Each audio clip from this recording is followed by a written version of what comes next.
Bonjour à tous. L'armée américaine chercherait-elle un moyen de contrôler le climat? C'est la question qu'on se pose aujourd'hui dans les reportages. Contrôler le climat en déclenchant par exemple des cyclones ou en provoquant des sécheresses. L'idée paraît farfelue et pourtant, en plein Alaska, l'armée américaine développe depuis plusieurs années un programme de recherche scientifique et militaire sur l'ionosphère. Alors fantasme ou réalité, voici l'enquête d'Audrey Avram sur un récit d'Adrien Pinon. Et si un jour nous pouvions contrôler le climat? Nous sommes en Alaska, au milieu des glaces. Derrière ces grilles, sur plus de 20 hectares, se trouve une base de l'armée américaine. De loin, on distingue une forêt d'antennes de plus de 20 mètres de haut. Il y en a plus de 80. Officiellement, cette base abrite un programme de recherche scientifique et militaire sur l'ionosphère, l'une des couches de l'atmosphère. Nom de code, HAARP. Un nom qui suscite de nombreuses rumeurs et interrogations depuis des années. On pense généralement que les Américains y étudient le contrôle des communications, voire des phénomènes climatiques. Nick Begich est chercheur, cela fait 15 ans qu'il tente d'en savoir plus sur les expériences menées au cœur de l'Alaska.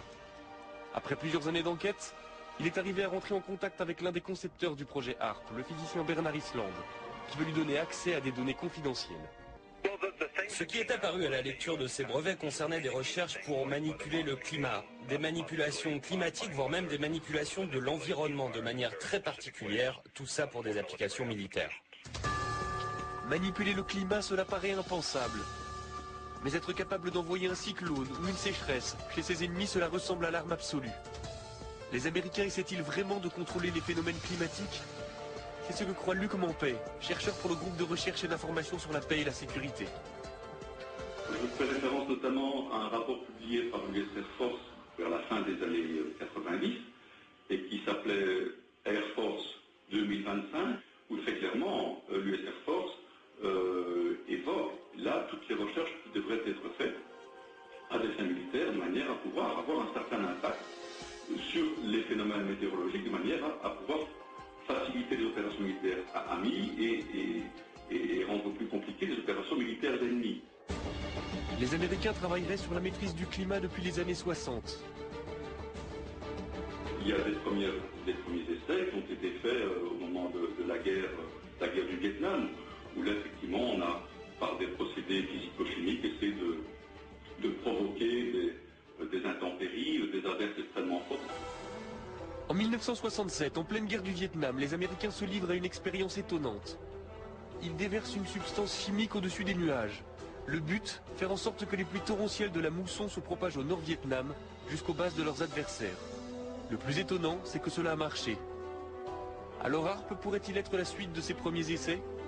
Ce qui concerne les modifications environnementales et climatiques, c'est un enjeu militaire aux États-Unis depuis certainement 50 ans.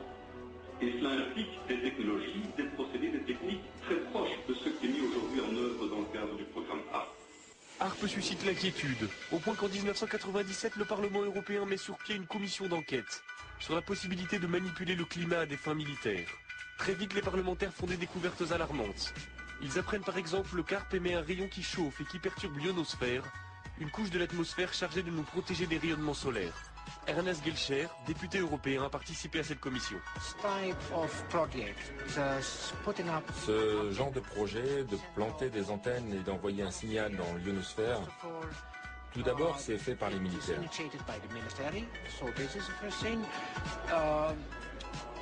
Ils ne savent même pas quel impact ces expériences pourraient avoir.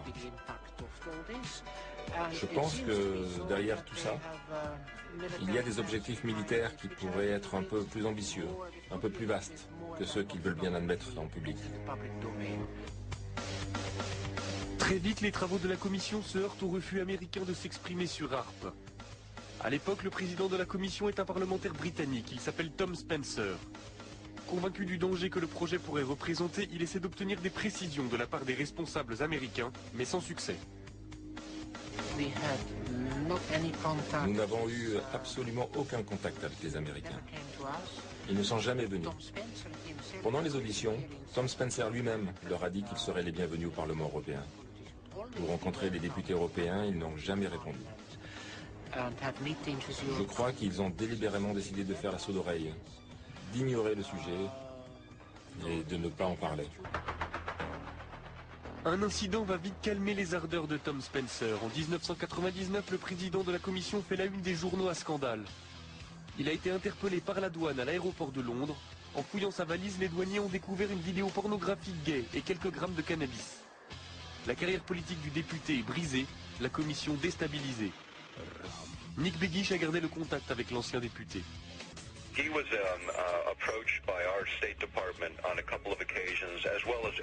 Il a été approché par les autorités américaines plusieurs fois, comme tous les membres du comité. On lui a demandé de ne pas organiser ses auditions. Il a refusé et même accéléré la procédure. Il a essayé de parler avec les Américains, il a essayé de parler avec l'OTAN. Un jour, il a même appelé Al Gore devant moi. Ils étaient amis depuis des années et Al Gore a refusé de le prendre au téléphone de la Maison Blanche. Il était vice-président à l'époque. Ce qui s'est passé, c'est que tout le monde a dit à Spencer de rester en dehors de tout ça et il ne l'a pas fait. C'est regrettable car nous avons perdu un champion sur ce problème. Après la mise sur la touche de Tom Spencer, les investigations de la commission d'enquête cessent. Cela n'empêche pas de nombreux chercheurs de continuer à se poser des questions sur les expériences menées par l'armée américaine en Alaska. C'est le cas du physicien Jean-Jacques Berthelier. Son laboratoire est en contact direct avec Demeter, un satellite doté de nombreux instruments de mesure qui passe régulièrement au-dessus de la base américaine. Lorsqu'on passe au-dessus de Harp, on voit quelque chose qui n'a pas l'air, pour un profane, n'est pas très étonnant, mais on voit ici un signal à 1 méga, à peu près un petit peu plus de 1 méga, qui est une émission dont on sait que c'est émis par Harp. Donc, vous voyez bien que dans le milieu naturel, il n'y a pas ce genre d'émission. Et ce qu'on voit surtout qui est intriguant, c'est le fait qu'on a une baisse d'un facteur 2 ou 3 de la densité et une augmentation assez sensible de la température.